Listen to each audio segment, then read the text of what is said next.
Estamos entrando en la parte final de Sala de Prensa Blue y vamos a cerrar con la noticia que seguramente va a dominar el panorama informativo a partir de mañana. Ya lo ha hecho hoy, ustedes lo ven en las columnas de opinión de buena parte de los periódicos, de los medios, y tiene que ver con una decisión que va a anunciar el juzgado 44 penal con función de conocimiento de Bogotá, más exactamente la jueza penal 44 con función de conocimiento de Bogotá. Ella se llama Sandra Liliana Heredia. Para muchos colombianos su nombre puede que no diga mucho, pero cuando uno dice que va a ser la juez que va a definir el futuro del expresidente Álvaro Uribe Vélez, pues ya sabemos de qué estamos conversando. Ella va a dar a conocer mañana lunes el sentido del fallo, ya sea absolutorio o condenatorio, en el caso que se le sigue al exmandatario, que genera toda la atención del país y por supuesto genera toda la polarización del país. Hoy aquí en Sala de Prensa Blue, como lo hicimos en Noticias Caracol, pues vamos a estar en una cobertura especial con todas las aristas, todos los elementos de juicio, para que la gente tenga, repito, toda la información sobre un caso que divide a Colombia y que genera toda clase de opiniones encontradas en un país profundamente polarizado. Nuestras compañeras Catalina Vargas y Joana Álvarez de la unidad investigativa y del equipo judicial de Noticias Caracol hablaron en las últimas horas con dos de los grandes protagonistas, los abogados. Vamos a empezar escuchando al abogado de las víctimas. Reinaldo Villalba representa a las víctimas en este proceso que se le sigue al exmandatario, entre otros delitos por fraude procesal y por soborno de testigos. Pues bien, Reinaldo Villalba habló así con Joana Álvarez y con Catalina Vargas. A puertas de que se dé una decisión final en el marco de la investigación contra el expresidente Álvaro Uribe Vélez, quien, recordemos, ha sido investigado por los delitos de soborno y fraude procesal, estamos escuchando a las diversas partes en este proceso. Es por eso que a esta hora nos conectamos con Reinaldo Villalba, quien representa los intereses del senador Iván Cepeda. Doctor Villalba, quiero empezar preguntándole: en el marco de este juicio se mostraron diversas pruebas tendientes a demostrar de alguna manera la responsabilidad del expresidente Álvaro Uribe Vélez como determinador en los delitos de soborno y fraude procesal. ¿Cómo se probó esto en el juicio? Bueno, el juicio constó de varios eventos y efectivamente se presentaron las pruebas que demuestran que Álvaro Uribe determinó a Diego Cadena, incluso a otras personas, para actuar contra la ley y concretamente para la comisión de los delitos de fraude procesal y soborno en actuación penal. Es así como, por ejemplo, abordan a Monsalve, a Juan Guillermo Monsalve en La Picota, de manera simultánea prácticamente desde Neiva, pero también desde Bogotá mismo a través de Diego Cadena, y le ofrecieron un recurso de revisión, recurso que lo ofrecieron en diversos momentos, y no solamente ese primer día que contactaron a Monsalve, que fue en febrero de 2018. La defensa, por ejemplo, alega que el recurso de revisión se ofreció, pero que Álvaro Uribe se habría enterado después del ofrecimiento.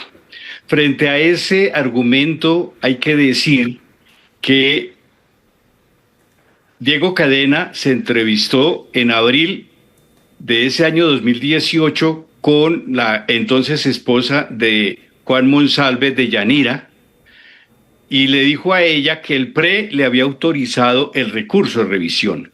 Eso significa que luego de la autorización expresa de Álvaro Uribe, se volvió a ofrecer, a prometer el recurso de revisión, y esa promesa constituye soborno a testigo en actuación penal. Es así de claro. Pero además de eso dicen que Monsalve fue el que los buscó a ellos. Falso.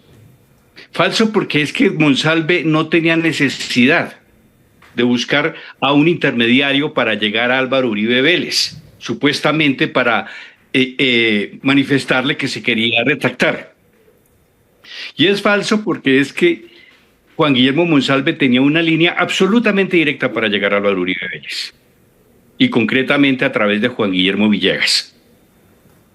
Entonces, si un camino es recto, ¿para qué dar tanta curva? Entonces, que Monsalve le habló a un preso y este preso buscó a una señora y esta señora se encontró accidentalmente con otra persona.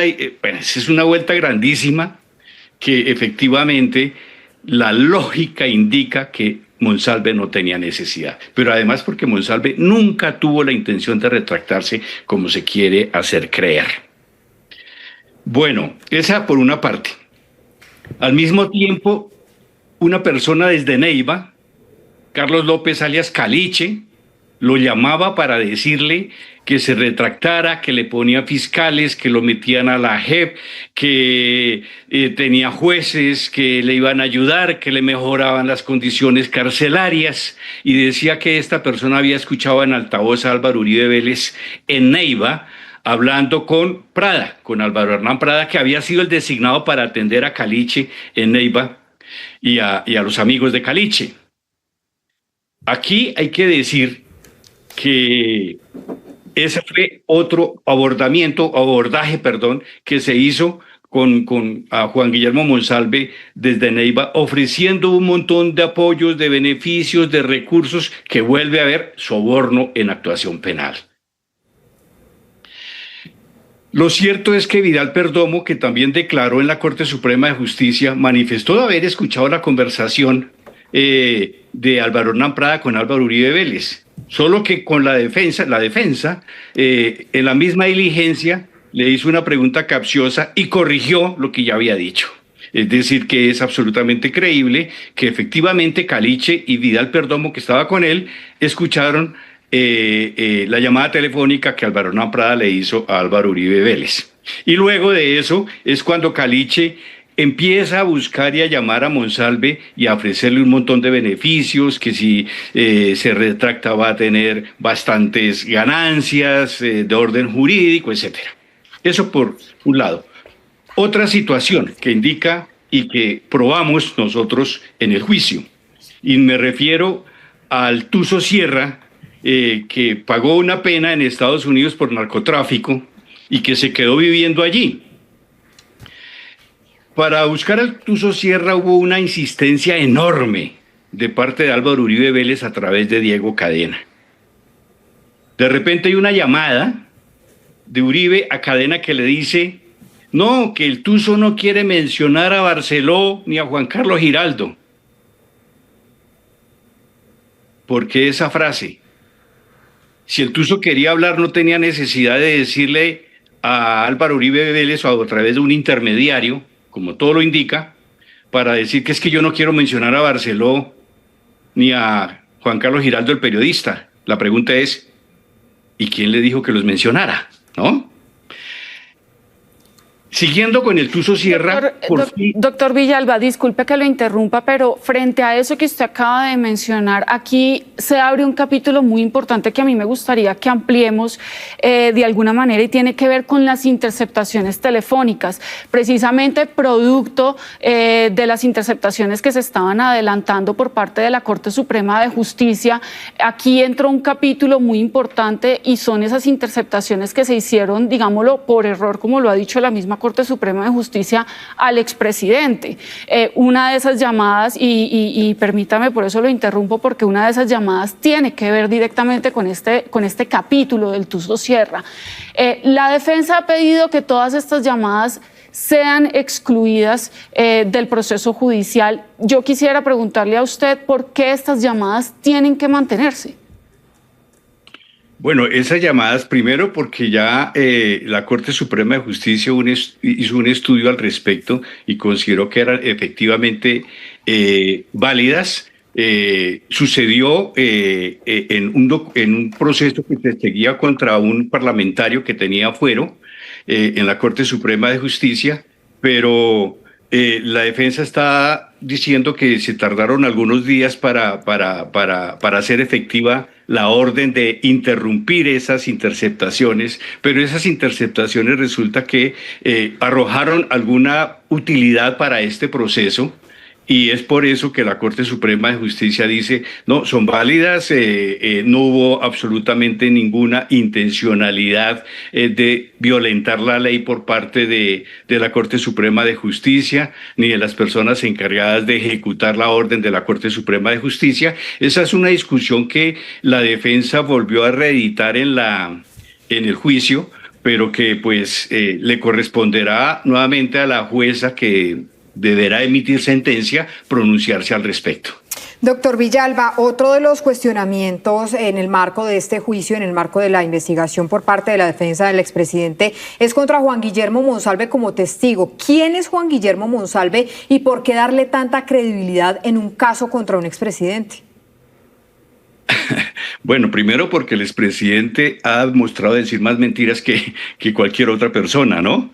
Por ejemplo, todas las mentiras que dice contra el colectivo de abogados, contra sus opositores, contra los testigos. Entonces, el hecho de que haya sido expresidente no puede envolverlo de alguna manera como en un hábito o en una vestimenta de impunidad, ¿no? Primero esa aclaración, ¿no? Álvaro Uribe Vélez ha mentido muchísimo a este país, ha perseguido a las víctimas, ha puesto mentiras en todo lado y precisamente por eso es que la misma Corte Suprema de Justicia le compulsó copias, ¿no? Por conseguir testigos mentirosos y traerlos, porque aquí hay que recordar que el primer denunciado fue Iván Cepeda Castro por Álvaro Uribe Vélez. Y la Corte en febrero de 2018 dijo, no señores, aquí, bueno, obviamente la defensa o el apoderado de Iván en ese momento, yo solicité a la Corte que se inhibiera de abrir investigación formal contra el senador Iván Cepeda, pero a cambio había elementos muy importantes probatorios que indicarían que había necesidad de investigar a Álvaro Uribe Vélez. Y eso hizo la Corte, y eso ordenó la Corte. Entonces, primero que todo, el hecho de que sea expresidente o que haya sido presidente no le quita que se le acuse, que se le investigue, que se le enjuicie por la presunta comisión de delitos, ¿no? Lo primero eso. Y lo segundo, porque a Monsalve hay que creerle porque el desarrollo del proceso indica que se ha mantenido manifiestamente decidido a mantener la verdad que ha arrojado en el proceso, porque no se le han descubierto mentiras a Monsalve en ese sentido, sino que siempre ha mantenido sus versiones en relación al expresidente Álvaro Uribe Vélez, y hay otros elementos que están indicando dentro del proceso de la investigación que efectivamente Monsalve está diciendo la verdad, ¿no? Con todas y estas evidencias. De hecho, si no fuera así, ¿por qué tanto esfuerzo en buscar la retractación de Monsalve? ¿Cierto? Una persona, dos personas, desde Bogotá, desde Neiva, a través del Tuso Sierra, desde Estados Unidos, y finalmente todos estos testigos terminan reconociendo que dijeron mentiras o entran en gravísimas contradicciones que indican que están mintiendo. Entonces, las mentiras se están descubriendo en relación a las otras personas, no así frente a Juan Guillermo Monsalve. ¿Es posible que la jueza, doctor Villalba, diga que el abogado Diego Cadena actuó de manera inconsulta? ¿Que esto no lo consultó con el expresidente Álvaro Uribe Vélez? Eso es imposible porque hay llamadas telefónicas legalmente interceptadas que demuestran lo contrario. Es decir, ella no podría llegar a esa conclusión porque las pruebas son concluyentes en ese sentido. Pero además de eso, porque Álvaro Uribe Vélez se le procesa como determinador, es decir, por instigar a Cadena para faltar a la ley con tal de conseguir, además de manera desesperada, testigos para, uno, perjudicar a Iván Cepeda Castro, para denigrar de sus acusadores, en este caso el propio Monsalve y Sierra García. Entonces, yo no le doy ninguna posibilidad a esa situación porque las pruebas no indican eso. Estás escuchando Sala de Prensa Blue.